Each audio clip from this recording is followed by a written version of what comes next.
Doctor, en pocas palabras, ¿qué es la revocación de mandato? Pues mira, es un ejercicio ciudadano, es un plebiscito, como lo habíamos platicado con el ejercicio que se hizo hace poco con el tema del enjuiciamiento de los expresidentes. Básicamente la idea es la misma, ¿no? Un ejercicio ciudadano en donde, valga la redundancia y la cantinfleada, pues vamos a decidir si queremos continuar bajo un sistema, no un sistema de gobierno, sino bajo una administración de un presidente, de un gobernador, en fin, de funcionarios que han sido electos por el voto popular. Básicamente de eso se trata. Y bueno, lo que estamos viendo ahorita con las noticias que se han publicado recientemente es que se está analizando ahora en el Pleno del Congreso. Tengo yo la idea de que recientemente en el Senado se aprobó en primer término ya darle una reglamentación a este tema tan importante. Y bueno, veremos qué desemboca en los próximos meses, sobre todo de cara a las elecciones que van a venir el próximo año para gobernadores, que van a ser muy importantes, son elecciones muy interesantes. Si no tengo mala información, tengo yo la idea de que esto se pretende hacer en el mes de marzo, y si tampoco estoy equivocado, pues las elecciones para los gobernadores y seguramente para algunos alcaldes de municipios de esos estados en donde va a haber elecciones para gobernadores, se llevará como siempre en la primera semana de junio, el primer domingo de junio, si no estoy mal informado. Entonces, yo creo que también esto es un tema de vital trascendencia porque independientemente de lo que pase con la revocación del poder, y hablamos específicamente del señor presidente, pues se va a colar, digamos, en la elección, le va a tocar la cola, si habláramos de un huracán, le va a tocar la colita, si esto es en marzo y las elecciones para los gobernadores van a ser en junio, va a estar muy reciente el ánimo de lo que haya resultado al momento de la votación. Pero no podemos perder de vista que el presidente fue electo en 2018, ¿no?, al amparo de una ley que ya existía, en donde va a tener un periodo de 6 años. Bueno, no van a ser 6 años, es el primer presidente que no va a tener un sexenio completo de 6 años, porque no va a ir de diciembre a diciembre, ¿no? En este periodo específicamente del presidente López Obrador va a terminar unos meses antes, porque así lo establecieron en aquel momento las leyes de la materia. Entonces, lo primero que tenemos que determinar, en mi opinión, es si es constitucional o no hacerle válido una revocación de mandato al amparo de una ley que claramente va a ser una cuestión retroactiva, se va a aplicar retroactivamente, porque el presidente fue electo para terminar una administración de 5 años y meses, los que sean, de un sexenio, pues. Y entonces, si a la mitad del sexenio se aprueba una nueva ley, aunque sea avalada por el propio señor presidente, se avala una nueva ley, que se le aplique de manera retroactiva, yo creo que es un tema que no podemos perder de vista y que vale la pena analizarlo mucho. Entonces, tanto como revocación o ratificación, yo en este caso particularmente pienso que podría llegar a considerarse como una revocación.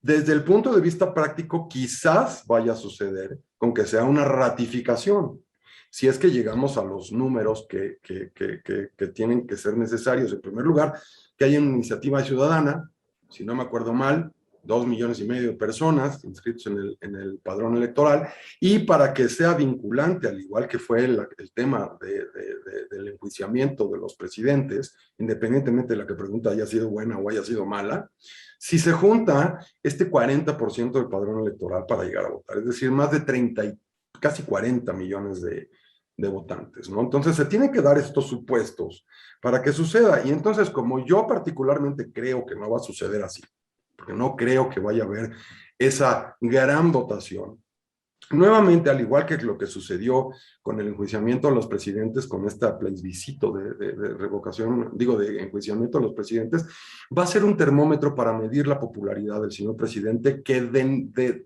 por supuesto que va a afectar las elecciones que va a haber el propio año siguiente de gobernaturas, y desde luego va a rebotar en las elecciones del 23 y las del 24. Cada vez con menor fuerza quizás, pero va a rebotar. Y entonces, el tema es que el señor presidente va a estar en la boleta electoral de manera implícita, quizás no tácita, pero sí de manera implícita, va a estar el señor presidente haciéndolo y va a ser muy difícil, si de por sí lo fue durante la veda electoral con estas elecciones que acabamos de vivir recientemente, que no impedir o controlar o acotar las menciones que se hacen en la mañanera, pues va a ser todavía más difícil porque va a estar en plena campaña en el momento que se haga este plebiscito y con toda la publicidad que necesariamente va a haber alrededor de ello. No sé si Alejandro coincida y vaya por ese mismo sentido su comentario. A ver, Héctor, dado lo que pasó con la consulta pasada, donde tendrían que haber participado 37 millones de votos, si mal no recuerdo, solo participaron, 7 millones de personas con este sufragio. No temen que pase lo mismo, Héctor, que sea, se dijo que fue un fracaso la consulta anterior. ¿No temen que sea lo mismo ahora? Mira, yo creo, insisto, esto es un ejercicio para medir la popularidad del señor presidente, y lo digo con todo respeto. Sí coincido absolutamente con lo que dice la senadora, que es un compromiso del presidente actual, que él haya dicho, inclusive desde que fue jefe de gobierno en la Ciudad de México, que decían, a ver, si no están contentos conmigo, me voy. El problema es que no había la forma de levantar la mano y decir, a ver, ¿cómo decimos que ya no estamos de acuerdo con las políticas de este jefe de gobierno, de este presidente? ¿Cómo le pedimos que cumpla ese compromiso? Sin duda, este es un ejercicio ciudadano que vale la pena tener bien reglamentado, no solamente para enjuiciar o no al actual presidente de la República, sino para los gobernadores que vienen adelante. El hoy presidente de la República ya es presidente de la República, háganle como quieran. No necesita legitimarse porque lo legitimaron los votos cuando él fue electo presidente de la República. Esos votos, muchos, pocos, los que sean, ¿no? Son lo que lo legitima. El problema es que hoy ya tenemos a un presidente que ya está en la oficina, ¿no? Pero no sabemos qué va a venir después. No sabemos de dónde va a salir el sucesor de este actual presidente. Sí vale la pena tener reglamentado esto de manera seria, de manera estructurada, para que en el momento que la ciudadanía libremente decida que ya no está a gusto con esta forma de gobierno, no la forma de gobierno, con esta administración actual, pues se pueda ir. Pero ojo, no perdamos de vista también que en este termómetro de medirle la popularidad al señor presidente, necesariamente va a influir en el próximo presidente, porque los genes de la comunicación, y siempre lo he dicho en muchos espacios, incluido en este, es genial la forma en que han manejado la comunicación del señor presidente a través de la mañanera. Es genial. Y le va dirigido a un mercado muy específico. Y ese mercado muy específico es el que es muy receptor de lo que está diciendo las cosas el señor presidente.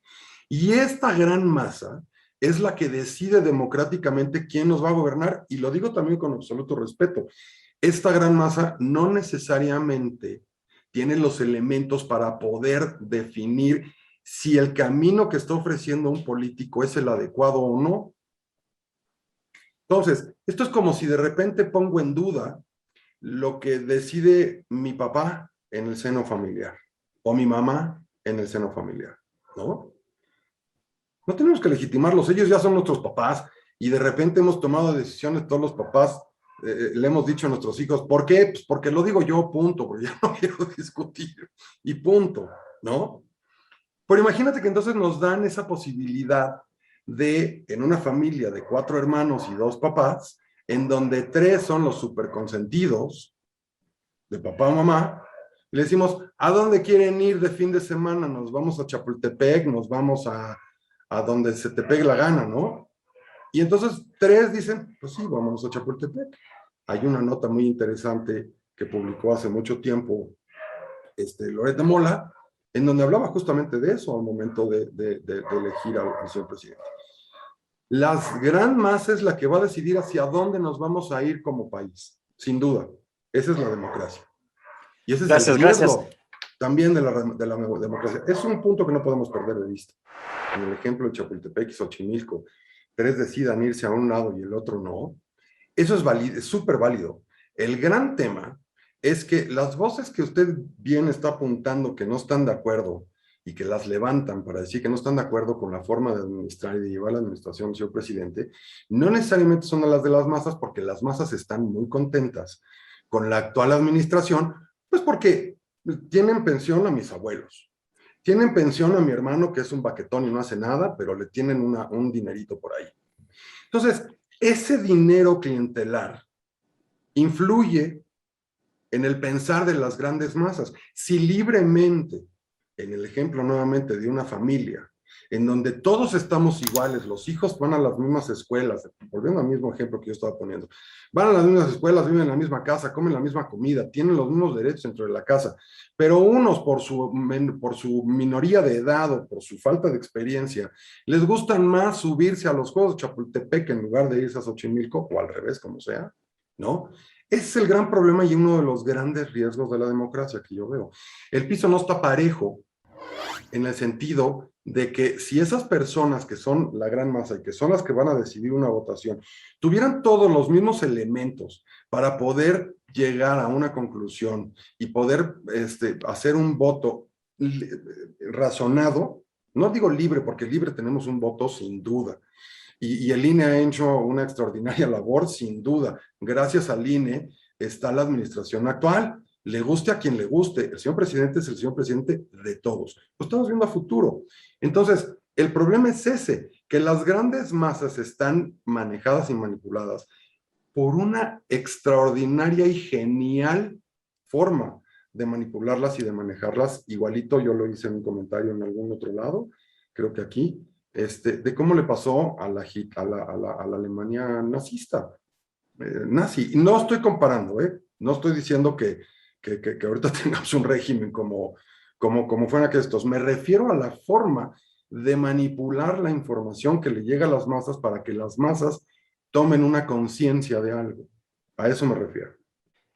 ¿No crearía desestabilidad la revocación de mandato a los futuros presidentes por estar preocupados de si me sacan o si me quedo, si hago propaganda o no, etcétera, etcétera?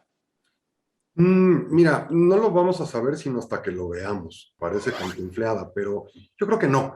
Al contrario, yo creo que tener la espada de Damocles encima de uno te va a provocar necesariamente el hacer las cosas bien, el esmerarte en que las cosas estén bien, en acercarte a tus constituyentes, como le dicen en Estados Unidos, a tu pueblo, ¿no? A quienes votaron por ti. No creo yo que vaya a generar una cuestión de desestabilización si tenemos unas reglas claras y bien específicas, y si tenemos momentos en cómo hacerlo, ¿no? Si no, sí va a ser un verdadero desastre, pero porque como bien lo está apuntando Alejandro, ya hay un proceso de desafuero desde hace muchísimos años, ya no sé si más de un siglo, ya tenemos un proceso de desafuero, de eso no estoy tan seguro del tiempo, pero el desafuero, desde que yo estaba estudiando Derecho, ya existía, y ya existían las formas de cómo desaforar a los funcionarios públicos que habían sido electos, ¿no? La figura del fuero amerita que hagamos un programa especial. Contestando tu pregunta en concreto, yo diría que no. Yo diría que la intención, si está bien organizado, si está bien estructurado, si está bien reglamentado, va a provocar que tengamos más y mejores funcionarios. Si me lo permites, nada más con eso termino. Hay un alejamiento brutal entre el pueblo bueno que nada tiene y entre el grupo que tiene mucho. Hay un distanciamiento enorme y mientras unos no volteen a ver a los otros, sabedores que estamos en el mismo barco todos, ¿no? Esto es como el Titanic, se unieron los de primera clase y los de tercera clase, pero se los cargó el pintor a todos.